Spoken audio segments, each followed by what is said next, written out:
What's good, everybody? Still recovering, but I'm getting there. I want to talk about this tweet right here today. Mark Miller, big shout out to him. He showed a lot of love publicly for ISOM 1 and 2 after he read them.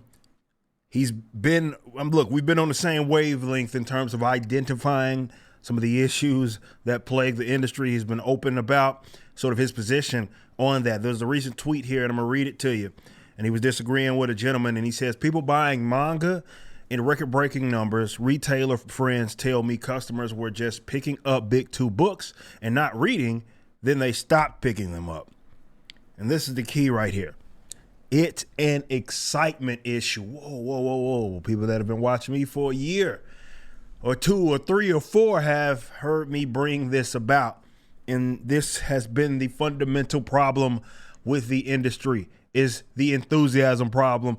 As I've called it many of times, I spoke about this for literal years. I have spoke about this issue. And what that means, guys, is that you have folks like myself, right? I put my as much money as I was spending a week, and I stuck it out a lot longer than you guys did for a very long time.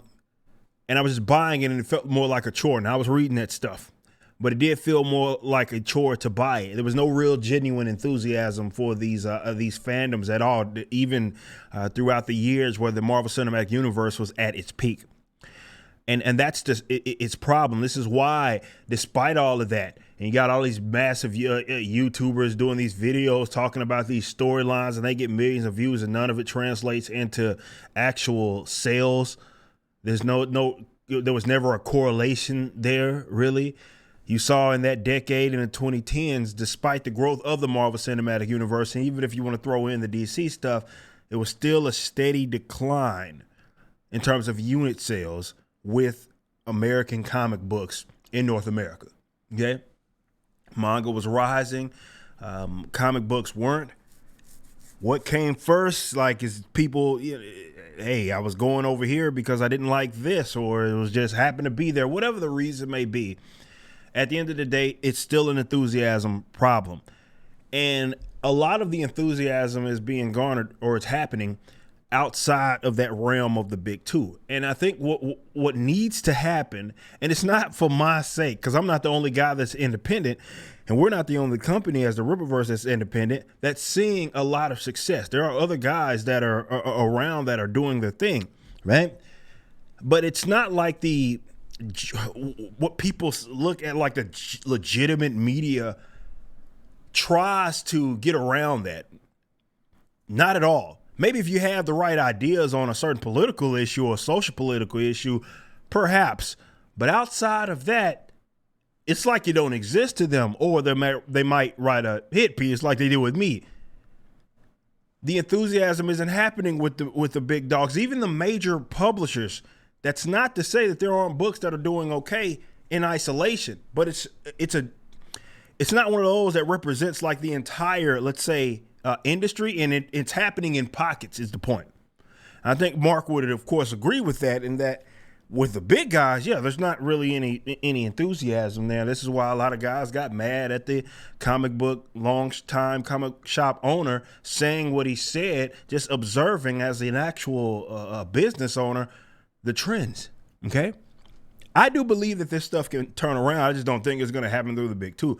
They don't have the capacity to really change anything there. And I think that retailers, on top of that, need to figure that out and understand that, look, man, it might look a lot different for y'all on the other side. If you're expecting the big dogs to up and change, I just don't see that happening. Even if they, stop blacklisting people that knew what it was that they were doing, especially from the writing perspective, a lot of them wouldn't go back. They couldn't afford them. And what's the point, right? Go back to working some soulless sort of a thing when you can kind of work among the independents, and it'll be a lot more fulfilling, and you can still get paid the way that you want and should be comparatively to, your accomplishments and what your talent is. So what's the point at that point? The enthusiasm, though, if they can't turn that around, Well, let me say this: it just won't turn into actual comic book sales. So the actual comics aren't it's not where the enthusiasm's gonna be. Yes, I can see where a Marvel or a DC is going to put out some movie at some point 5 years down the line that may end up being a hit. That I don't doubt. But just a bunch of people talking about it on the internet, which people have found out the hard way, as I've told you a million times. Just because these guys are yin-yanging and yapping all over the internet does not make them actual fans. That does not mean that they're going to the comic book shop on the Wednesday. That doesn't mean that they're going to order that actual book. They're not going to put on their pull list. That's not what it is they do. They talk about it, but they're not actually actual buyers, and you need enthusiasm for actual buyers. That's what the game's missing. It's just not going to come from the big dog. I think anybody trying to, I think it's a pipe dream. If you think that the big two are gonna especially like turn it around, you got to understand their setup, especially in that multinational mega corporate setup that they have. It does not really lend itself any sort of wiggle room to try to adjust and get that enthusiasm back in the first place. But there will be enthusiasm. It just won't come from those guys. And like I said, a lot of folks are going to have a problem with that. I don't. Even if the Ripper Brothers didn't make it on the other side, I don't have a lot of problems with that at all. But others may have an issue because, well, there's a status quo change there. And now more and more people are, maybe they were always aware of it. They just were too chicken crap to actually say something. But it's just beating you over the head now. You can't avoid it. It is what it is at this point.